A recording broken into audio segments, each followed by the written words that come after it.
Bawat food chain sa mundo ay may sariling hanay ng nangungunang mandaragit. Halimbawa, sa mga kagubatan ng Eurasia, may mga agila, lobo, at mga soro. Sa Africa naman ay may malalaking pusa. Sa Hilagang Amerika, may mga oso, cougar, coyote, lawin, at mga weasel, at marami pang iba. Nagkakalat ng lagim, binubugbog ang kanilang mga biktima at nilalapa sila na parang wala ng bukas. Pero kahit gaano pa kamapanganib ang mga mandaragit na ito, kapag pumasok ka sa kanilang teritoryo, wala ka pa ring makikitang katulad nito.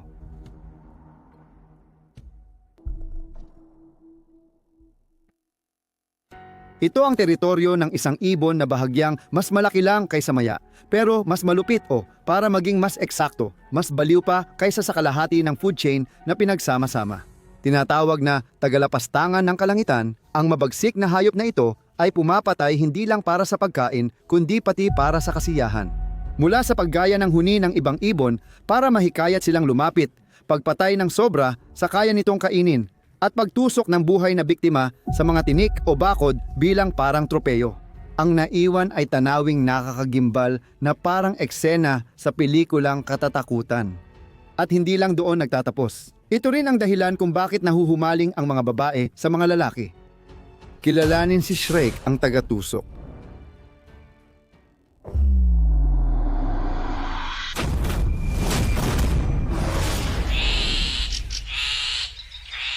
Ito ay isang loggerhead na Shrek na nagpapakawala ng matinding karahasan sa isang walang kamalay-malay na maya. Biglang inatake ng maliit na mamamatay tao ang maya habang lumilipad, binangga na parang guided missile at pinabagsak sa lupa. Ang ginagawa nito ngayon ay itinutusok ang kanyang baluktot na tuka diretso sa gulugod ng ibon. Pinuputol ang mga ugat gamit ang nakakakilabot na kasinlawan para maparalisa ito pero buhay pa rin. Maniwala ka man o hindi, kalahati pa lang iyon ng nakakakilabot na pangangaso. Ang susunod na mangyayari ay parang mula sa isang medieval na silid ng pagpapahirap. Dahil dito, kilala at kinatatakutan ang mga malulupit na mandaragit bilang mga berdugo. Bago tayo dumiretso doon, ipakilala muna natin ng maayos ang mga mamamatay na ibon. Ang Lanidae o Shrike ay pamilya ng mga ibong umaawit na may 34 na uri sa 2 henera. Matatagpuan sila sa Eurasia, Africa, at Hilagang Amerika at naninirahan sa malalawak na bukas na lugar tulad ng tuyong damuhan at palumpungan. Ang apelyido nila ay mula sa Latin na salita para sa tagalapatay dahil tinawag silang ibong tagalapatay. Sa lahat ng rehiyon maliban sa Australia, walang shrike at ibang grupo ng ibon ang tinutukoy doon. Ang mga shrike ay itinuturing na katamtamang laki ng ibon, bahagyang mas malaki kaysa maya, na may sukat 63 hanggang 78 pulgada. Gayunpaman, may ilang species mula sa isa sa 2 genera nito na umaabot hanggang sa nakakagulat na 20 pulgada dahil sa kanilang mahahaba at parang agos na mga buntot na balahibo. Ang natatanging halo ng kulay abong, kayumanggi, itim at puting balahibo, kadalasang may matutulis na guhit at matatapang na marka ay nag-iiba depende sa species at populasyon, kaya't bawat grupo ay may sariling estilo.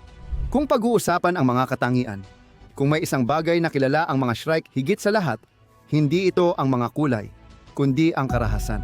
Hindi tulad ng mas malalaking mandaragit na ibon gaya ng agila at falcon, ang mga shrike ay hindi itinuturing na mga ibon ng biktima. Ibig sabihin, wala sila ng isa sa pinakamahalagang kagamitan para sa panghuhuli ng biktima sa himpapawid. Isang hanay ng malalakas at matutulis na kuko kung saan ang mga tunay na raptor ay halos umaasa lamang sa kanilang mga kuko para sunggaban at lapain ang kanilang biktima. Ang shrike, bagamat walang naturang kagamitan, ay nagkakaroon ng kalamangan dahil sa kanyang pinakamapanganib na abilidad. Sa pamamagitan ng kanyang nakakurbadang tuka at matinding katalinuhan, ang shrike na ito ay kakakuha lang ng isang mahalagang huli gamit ang kanyang malakas na tuka sa mismong bibig. Nang mapansin niyang pumipiglas ang butiki, tumalon at umikot ang mabagsik na ibon na parang akrobat, bigla niyang hinampas ang biktima sa ere gamit ang mararahas na pagpitik. Tinatapos niya ang trabaho doon, pero nasa kalagitnaan pa lang siya ng pangangaso. Nagsimula ito sa shrike na nakadapo sa mataas at bukas na lugar, tuwid ang tindig at malinaw. Sinusuri nito ang paligid at kapag may nakita agad na target, agad itong nakatutok doon. Kung walang biktima, maaaring tumagal ang ganitong pag-upo at pagmamasid. Sa panahong ito, Nagagaya ng tusong ibon ang huni ng biktima nito. Nagpapanggap na kasama nila, nililin lang ang mga inosenteng biktima na lumalapit ng walang alam sa maaaring mangyari. Kapag nakita o matagumpay na nahikayat ng ibon ang target na mapalapit sa abot ng kanyang pag-atake, bigla itong bumabagsak sa isang kontroladong pagdulas pababa, mabilis na tumataas ang bilis, at sinasakmal ang biktima sa ere gamit ang kanyang tuka. Direkta itong pinupulot mula sa lupa. Kung nandoon na ito, dahil nangangaso ito mula sa isang malawak at bukas na pwesto, madalas na nagtatago ang mga mas maliliit na hayop sa paligid sa ilalim ng makakapal na damo o mga kalat, sinusubukang hindi makita. Sa ganitong pagkakataon, ang matiyagang ibon ay naghahalongkat sa taguan o nag-aabang. Ipinapakita ang puti nitong pakpak at buntot para gulatin at mapatakbo ang biktima. Hindi lang maliliit na biktima ang hinahabol ng shrike. Paulit-ulit na silang nakikitang nangangaso at kumakain ng mga hayop na mas malaki pa kaysa sa kanila. Sa ganitong sitwasyon, ginagamit ng ibon ang taktika ng lawin para sa malinis at kalkuladong pagpatay.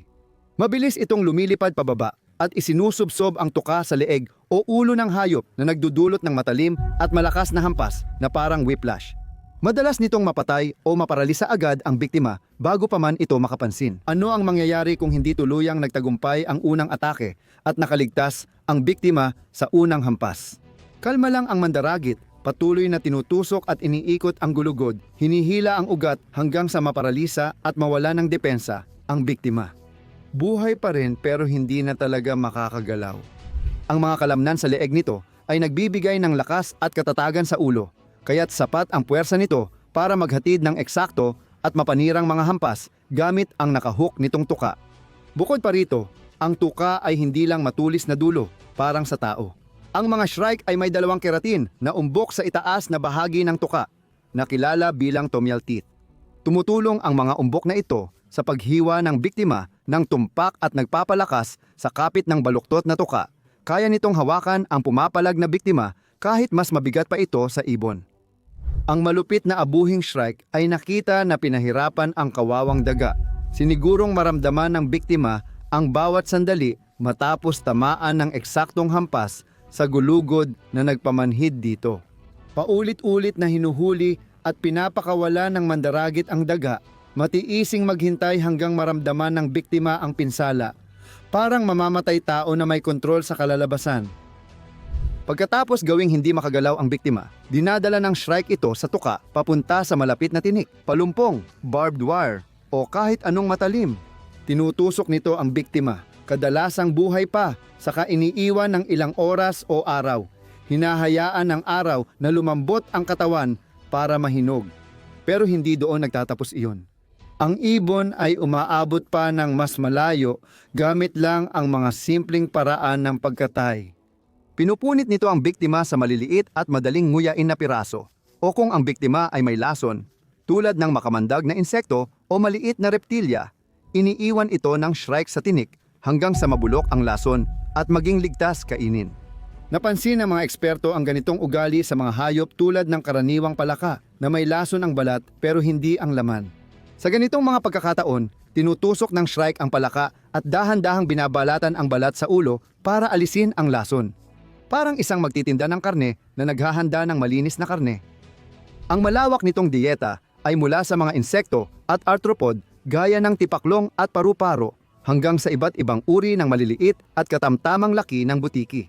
Mga makamandag na ahas, ibon, daga gaya ng mga bobwit at ground squirrel at maging mga stoat na kahawig ng musang.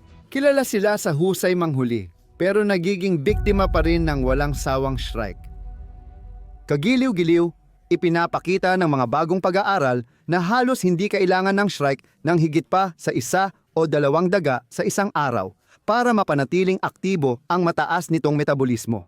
Madalas, pumapatay ang mandaragit na ito ng sobra sa kailangan at nag-iimbak ng mga biktima para sa susunod na araw o buwan.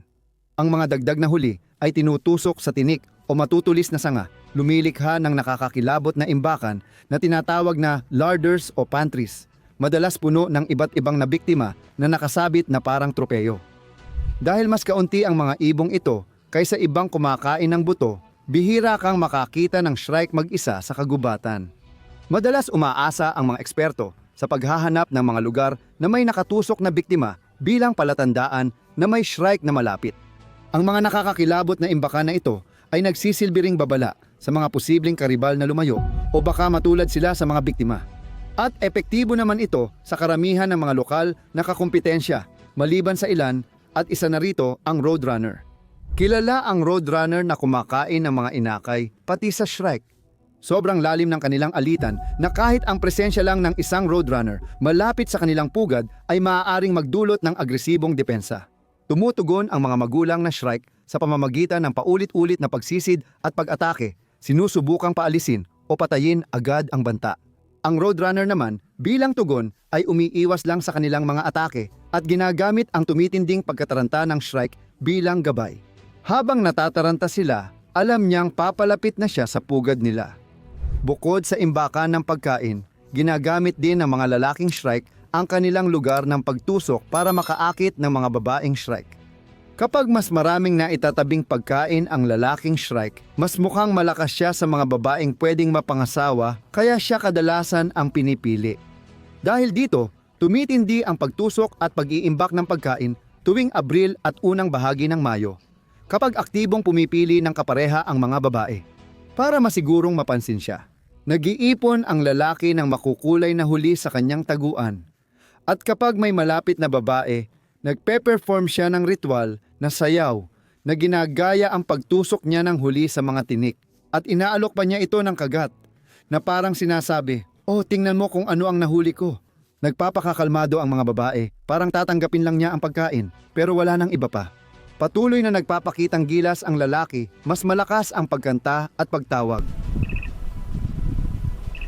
Ipinapakita niya ang puting marka sa pakpak habang lumilipad, binubuka ang buntot at tinatabingi ang katawan papunta sa kanya. Paminsan-minsan, sa huli pumapayag siya at sumasali, kaya nagiging duet ang kanilang mga solong kanta. Pagkatapos ng pagtatalik, may maikling pagbubuntis na 15 hanggang 16 na araw bago siya mangitlog. Mahalaga ang panahon sa pagitan ng pagtatalik at pangitlog. Para sa lalaki, kailangan niyang manatiling malapit, patuloy na pakainin siya ng maayos at bantayan siya laban sa ibang mga lalaking palihim na sumusubok na agawin at makipagtalik sa babaeng bukas pa rin sa pagtatalik. Gayunpaman, isa sa 3 lang ang tsansa niyang siya ang ama ng mga magiging anak. Dahil dito, kadalasang may inakay mula sa iba't ibang ama ang mga pugad ng maraming shrike. Mukhang palakad-lakad siya sa kalsada.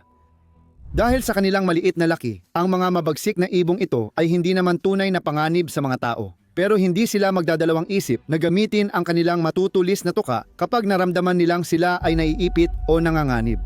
Naalala ng desert ecologist na si James W. Cornett sa isang artikulo kung paano napunit ng agresibong shrike ang kanyang daliri nang subukan niyang lagyan ito ng band sa binti. Gayunpaman, mas napinsala ng tao ang mga shrike kaysa sa pinsalang natamo natin mula sa kanila. Dahil sa magandang huni, madalas hulihin at gawing alaga ang mga shrike sa iba't ibang lugar.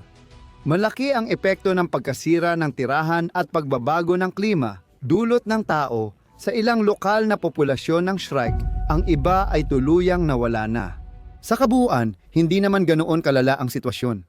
Sa 34 na uri ng shrike mula sa 2 genera 30 ang tinuturing ng International Union for Conservation of Nature na least concerned. 3 ang itinuturing na near threatened at 1 lang ang critically endangered. Kaya ngayon, nagagawa pa ng mga bihasang impaler na mapanatili ang kanilang kalagayan. Kung pag-uusapan ang mga impaler, alam mo ba na ang kilalang pinuno noong ika-15 siglo ng Walakya o ngayon ay Romanya na si Vlad de Dracula ay literal na iniimpale ang kanyang mga kaaway? Pagkatapos, maupo siya at kumain sa tabi ng mga tinuhog niyang biktima habang tila normal lang ang lahat. May mga makasaysayang guhit na nagpapakita sa kanya na chill lang sa gitna ng gubat ng mga tinuhog na katawan. Nakakatakot ang pagkakahawig, di ba? May isip mo tuloy kung si Vlad ba ang na-inspire sa shrike o ang shrike ang kumuha ng ideya sa kanyang nakakatakot na estilo. Wala naman sa kanila ang pupunta para sa atin. Kaya ano ba talaga ang alam natin? Gusto ko pa ring marinig ang opinyon mo. Ilagay mo lang ang iyong mga salubin sa comments at gaya ng dati, magkikita tayo sa susunod.